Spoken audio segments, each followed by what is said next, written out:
God, this night is lasting forever! I just don't get it.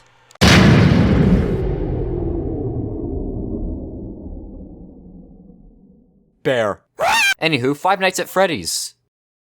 It did the furries what Jaws did the swimming. Ever since 4th grade, these games held a grip on my tiny 9-year-old noggin. Wherever I looked, I'd see Markiplier screaming about some big buff bears, MatPat diving deep down into the depths of the dark lore, and Daco freshen out those Easter eggs. I'm honestly disappointed we didn't get to see the list of the top 10 animatronic body types. Oh my god. And after number 8 is that Toy Freddy. Well, you know, he's kinda, fat. I mean, come on, you know, come on. What can I say? He's gained a few pounds. I mean, look at him compared to the other animatronics on the show stage. You know, rounder, more big bone pieces. He's gonna jump scare me. He's gonna jump scare me. Oh well, the point is, Five Nights at Freddy's, FNAF for short, is an iconic staple of the internet. And when a web icon reaches its full peak, outsiders go, "Hey, can we do something with this?"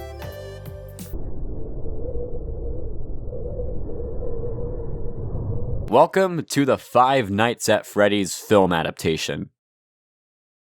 Whenever that clock hits 0. Apparently the game's creator Scott Cawthon got needlessly picky with the movie, which postponed it by... Yeah, it was at this point where fans couldn't wait any longer for a movie, so some made their own. Hi, I'm Freddy Fazbear. Well, as much of a movie as they physically could. And the real one is practically rotting away in filmmaking's abyss somewhere. Can you believe that was 8 years ago? Yeah, the movie finally released, much to everybody's anticipation, with the percentage you see on the back of a milk carton. It's a big shame, really, and if this meant anything, what I've been hyped for so long was just a bunch of fluff for nothing. Or was it really? I mean, they built a fort together. How could you go wrong with that? We're introduced to Mike Schmidt, whose main personality traits are attacking people and being a living bedweight for sleeping. Yeah, what a damn sweetheart he is. One thing I like about him is how they weren't afraid to make Mike this sicko, but still giving us some backstory so that way he doesn't appear like, "Hey guys, I'm Mike Schmidt, wait, what? An innocent father interrupted my sleep! Why? His Aunt Jane doesn't like him very much. She wants to take custody of his little sister Abby for social security checks. Now jobless and financially unstable, he's hired as a night watchman for the abandoned Freddy Fazbear's pizza place. But animatronics, missing kids, William Afton, you get the gist. The acting in this movie is passable, nothing that will break barriers, but at the same time there's nothing that will make... Oh. Whenever I was weirded out by a character in this movie, it wasn't from a bad performance or anything, but rather just bad writing in general. These things are big and they could be dangerous, so I think we need to lay some ground rules, all right? I think we could use the tables for the fort. Bring Abby back here again. I will shoot you.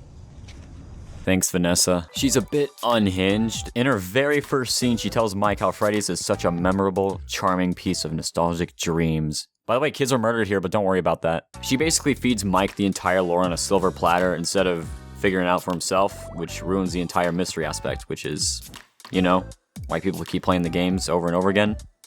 To solve the mystery. Max was cool, Jeff was fun, everything Hank did was funny, and Carl was... there. I like the funky lawyer guy who has panic attacks. I love Sparky the dog. I unironically feel like my favorite performance here is the night watchman from the opening of the movie, the one who whimpers like a little bitch. Now, supposedly Markiplier was originally going to play the former guard, but honestly, I've never been happier for Markiplier to miss out on something. With coked out Balloon Boy, freaking out Corey Kenshin, the taxi driver, while Matthew Patrick is serving breakfast. The cameos are fun. Yeah, they take you out of the movie, but what's worth taking a Five Nights at Freddy's movie seriously when it's made by Blumhouse? They made Truth or Dare. I mean, why bother? Content warning, because here are the scariest parts of the movie.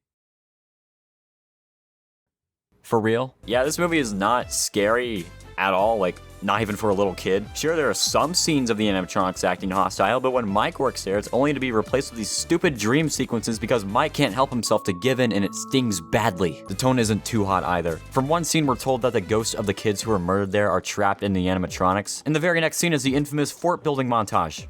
I mean, I liked the fort scene. It was fun. But if you don't know the source material, this movie will lose you. They just don't explain anything that well. The spring lock mechanics, Aunt Jane's fate, or Golden Freddy. You gotta be a fan to even comprehend the plot. You know how I said my favorite performance was of Mr. Whimper? Well, the actor who has the best performance would be Mr. Matthew Lillard as Steve Raglan / William Afton. Ooh, what a surprise. Really big bummer he wasn't in it very much. But we do get to see him become an eternal furry. I always come back.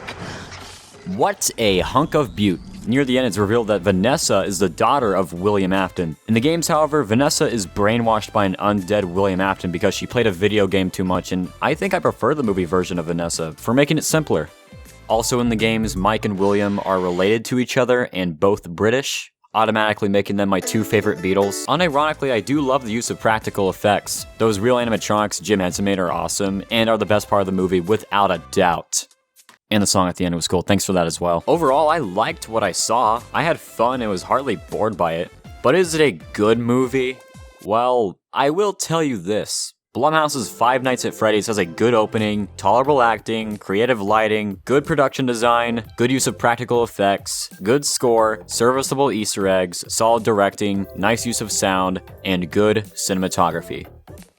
But it's just not scary. After a horror scene played, I always thought one of two things. First is, oh, that's Five Nights at Freddy's material, or that was stupid. Unless you're a fan, the movie is just a fun vacation that you're left behind, so it really makes sense why the critics have that score.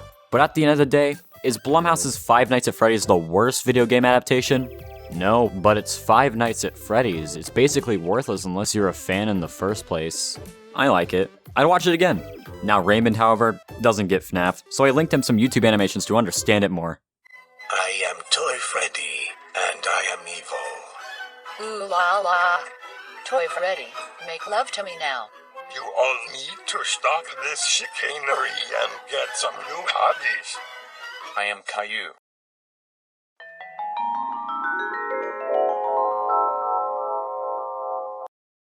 I get it.